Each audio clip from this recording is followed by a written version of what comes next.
Well, let's take a break here on Rise News, and it's time for the press preview. But first, we look at what's on the front pages of the papers. We start with our sister publication, This Day newspaper. NLC, why we suspended planned nationwide strike over subsidy. Access accuses FG of responding,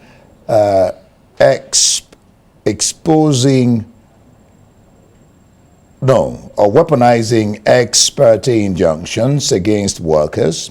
KPMG report predict 30% inflation rate, 6 cushioning measures. 30%, that's a big number. Advises AFG to implement Orosanya report. NESG advises government to mobilize public support via citizen education. All right, let's look at some other stories on the front page. Senate grants Tinubu's request to appoint 20 special advisors. That's just below that picture of Tinubu and Shetima.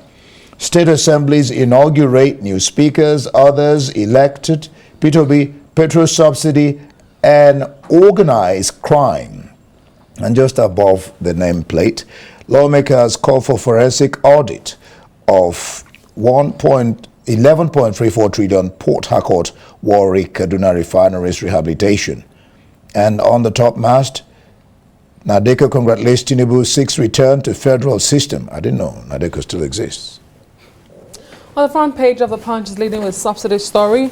Reps demand NNPCL audit over unaccounted 2 trillion naira assets.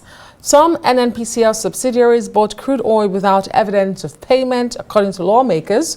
And legislators OPS back refineries privatization as Uber boat drivers begin nationwide strike.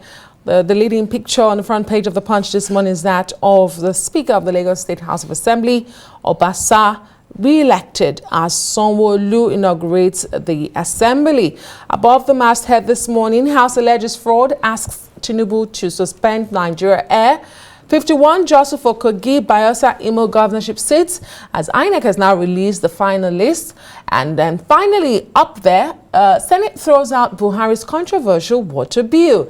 Let's look at below that picture this morning for you. Anti-inauguration lawyer fined 20 million naira. Faces NBA probe. Looks like the courts is not smiling this time around, fining lawyers for bringing what it says is frivolous cases and wasting the time of the court. Well, police is investigating assassination of UI professor and journalism icon, ex-Daily Times editor Enahoro for UK burial today. That's the front page of the Punch.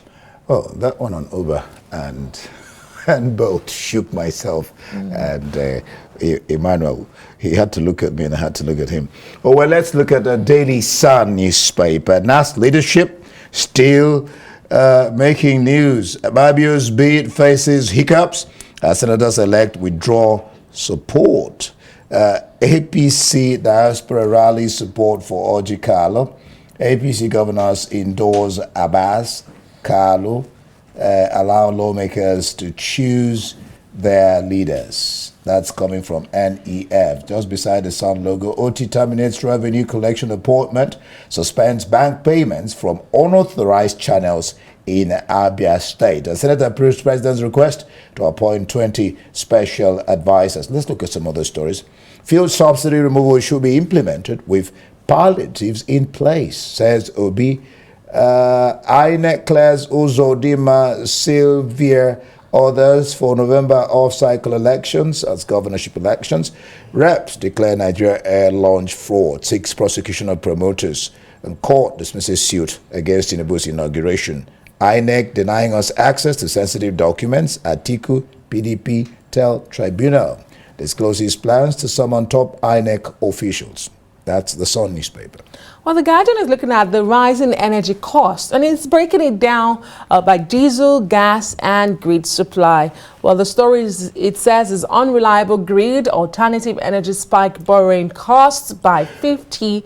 Civil society organizations knock Nigeria Labour Congress for suspending strike. E-hailing drivers down tools, shut down apps. Reps term Nigeria Air launch fraud, urge Tinubu to probe project. These and many more make the front page of the Nigerian Guardian this morning. All right, let's look at the Nigerian Tribune. reps to FG halt further action on Nigeria Air. 2 speakers emerge in Nasarawa House of Assembly. And on the topmost, court dismisses suit filed by 5 FCT residents to stop Tinubu's inauguration. Senate throws out controversial National Water Resources Bill. Confusion persists over new NAS leadership. There are some other stories there. Well, let's quickly look at the foreign papers, beginning with the I newspaper this morning. It's focusing on the dam incident in Ukraine. The paper says floodwaters have wiped out villages and unleashed an ecological disaster, while the impact on people, famine, and a nuclear power plant is still unknown. 40,000 fleeing war crime after dam blown up, it says. All right, the Daily Telegraph. Bombing a dam, a new low for Russia. And then you look at the Duke there, Harry. Cracks appear in Duke's case during grilling in witness box. Well, similarly, the Financial Times and the Guardian are also focusing on that dam damage by Russia. Accusations are flying between Russia and Ukraine. But that's the front page. Just let's bring in Emmanuel Bello for the analysis this morning. Emmanuel, great to see you. Good morning. This day is leading with the Nigeria Labour Congress explaining to Nigerians and those who may be interested why they had to suspend the industrial action, which was billed to commence today, Wednesday. And the CSOs are giving them a flack for that. Yes, I think it, the NLC is actually, torn between the reality of the situation at hand and, of course, the demands or what people expected to. Most people were actually expecting some kind of, protest today. Some people will ask you, what is the protest all about?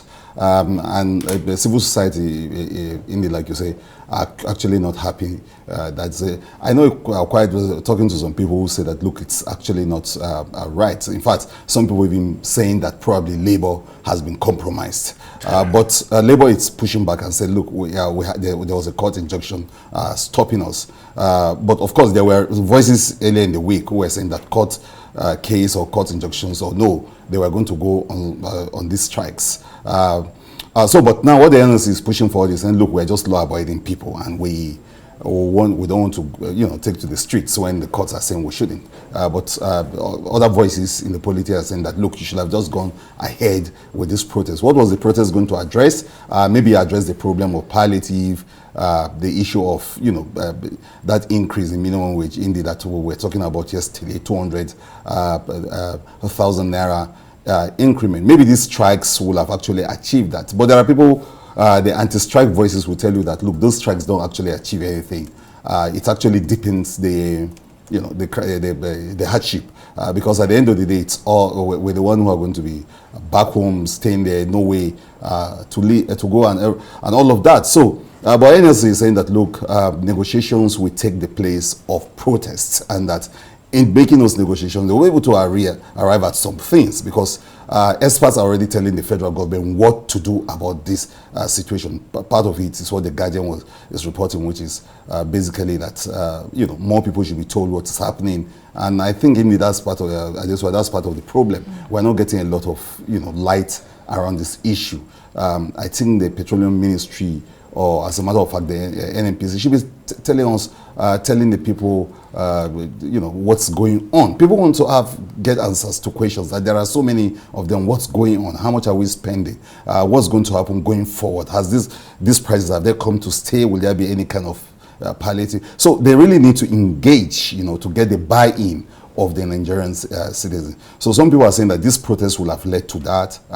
There will have been greater transparency, or we're going to be demanding greater answers, more answers from policy makers around this issue. Somewhere outside here, there's this huge billboard trying to explain to people what's going on, why NNPC is increasing its price and everything. I don't see people staying back to reading. I don't think that is effective. I think they should find maybe a community-based way, town hall situations where they can actually explain to Nigerians what is going on. But the protest certainly today will have addressed maybe those crises. Certainly it will have been an opportunity for people to express their irritation, their frustration, and all of that. But right now, all that is bottling. All right, talking about buying in, that was what Olumide, the man at the helm of affairs at the aviation, that was what he said, that he thought some people would have explained what happened with the situation with the aviation, which I want you to talk about now. Reps term Nigeria air launch a fraud, urge the president to probe the project. And of course, its headline, unreliable grid, alternative energy spike borrowing costs go up by 50%. Well, if you look at that diagram, diesel actually came down from 2022, 26 to 20, and then gas went up from 7.8 in 22 to $8.41 in 22. But the grid supply, it's remained static at 68 kilowatts per hour, 68 in 22 and 23. I don't know what you make of these two stories, Emmanuel. Yeah, well, you have to be some kind of expert to break down those figures and numbers. And I think the Guardian newspaper is doing what it can do to actually just bring out these numbers. Indeed, that's the problem we have here, between the leaders and the led. You don't have a lot of information. Politicians and policymakers think that, look, by keeping things under the wraps, well, they will get to achieve some things. But people are asking questions, and people are demanding better answers, scrutiny, explanations from policymakers to explain to people what's going on, what is dropping, what is rising, what are the figures, and to break it down in simple terms. A lot of people don't understand the grammar or the financials around this kind of. You have to be some kind of expert to even understand them in the first place. Same thing with the story of the Nigerian air. It's strange what's happening there. What really went down? What in the last administration? There were talk that we floated, an airline and all that, and that's because we need to have a robust answer to what is happening around us, even in Africa, Kenya Airways, Ethiopian Airlines, and all of that. And then Nigerian, the biggest economy on the continent, can boast of, a thriving airline. But then that is also wrapped in its own mystery and in its own controversies. Some people say it was just the logo that was launched and that the aircraft was borrowed. The crisis is there, and I think it's a deep, embarrassing story that the former minister Hadi, who is probably out there now enjoying his retirement, you need to be called back to explain to us what really happened in this story. But it's a major story. I think a paper led with it that the reps are calling for some kind of a stay of action on that. But again, it's all the problem of transparency, the crisis around corruption, the fact that things are muddled up in explanations. Nobody gets a very clear light on what is going on. And in most cases, Nigerians are kept in the dark for what government is doing. And it's our role in the media sometimes to just bring these things out, but also hoping that policymakers will be very transparent enough to at least explain what is happening or what has happened and the possible outcome of their actions. Indeed. Well, the Daily Sun is focusing on a lot of politics this morning on its front page, leading with the National Assembly leadership. It says Akpabio, that's the Senator Akpabio's bid faces hiccups as senators-elect withdraw support. Emmanuel, what's happening there? Help us make sense of it. We know there's been a lot of visits to the presidential villa by some aspirants. Akpabio himself has been to the presidential villa to see President Tinubu in recent days. We also hear reports that the president may be meeting with all the senators-elect and reps-elect in the coming days ahead of the inauguration of the 10th National Assembly. But what's happening with the APC here? What's happening is the crisis of leadership. The fact that the central leadership is not decisive enough, to be able to agree, sort of, put this together. It's normally not such a big issue. It was, I think, under Buhari where there was that confusion when opposition elements were able to determine the direction of the National Assembly. This is also playing out in some states, houses of assembly, like in Nasarawa State, where you have a case of two speakers. Some states got it right from day one. Taraba State, for instance, was able to inaugurate, its leadership of the House. Some states got it just immediately. Some others are actually just returning, like in Lagos State, just returning who was there before, to just douse all tensions and avoid, the crisis of transition. Yeah. So it's always a thorny problem with the executive on how they're able to come around the issue of agreement, around the issue of leadership. And now that Akpabio is losing some senators, the Southeast that has been making, some kind of demands for this position is actually opening his game. If you look at the Sun newspaper, you know that it's the paper, Ojo Zokalu owns that paper, and he is interested in these matters.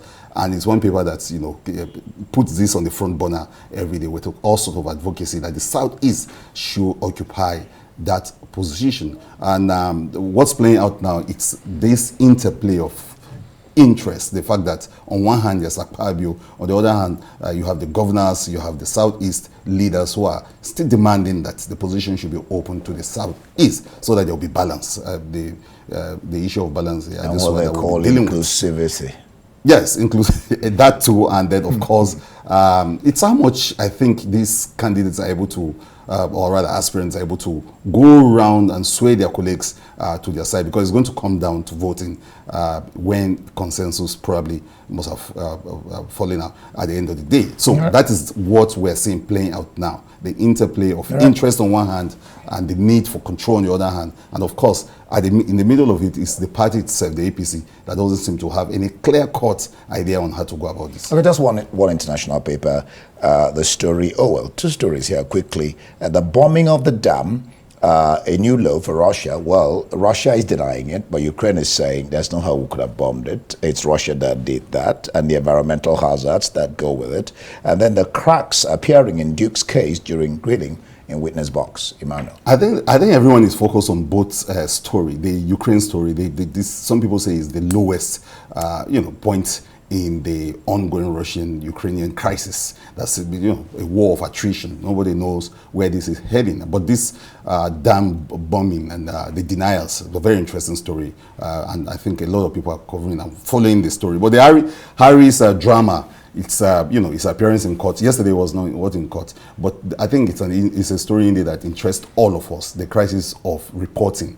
And people who feel that they've been wronged by these reports, trying to establish a case of hacking and trying to establish a case that, look, they were wrongly reported and all of that. I think all of us who are in the business of reporting in newspaper and everything, this is an interesting story because it goes straight to the heart of the freedom of expression on one hand, and of course the scrutiny and the responsibility that is imposed on us as news carrier to be careful about our sources, and of course for those who feel the way you go about getting your story, and of course the onus of the burden of proving that is on the part of those who are alleging that, look, they are wrongly reported, or that they got, in the case of Harry, it's not saying that those reports are wrong, but he's wondering how went into his privacy. So I think that's what makes it interesting, because if he wins, or if this, depending on how this case is going to go, it will really shape the future of reporting, and of course of liabilities and the crisis of those who think they've been wronged by any kind of report, and of course the kind of sanctions and the kind of professionalism that should go into reporting going forward. But already the newspapers are reporting that there are cracks in this case, because I think, like some experts are saying, it will be very, very difficult for Harry to prove that his phones were hacked and that those sources were not genuine sources, especially as the stories were not even they were not lies in the first place. Problem is, how did you get the stories, and how did they affect me as a person, and all of that. It's going to be interesting, scenario in the courts. Fingers crossed. The lawyer did say all remains in the realm of speculation at the moment. Thank you so much, Emmanuel Bello. Well, that's the press preview. Let's hear your view on all the burning issues. Follow us on Twitter at RISE TV.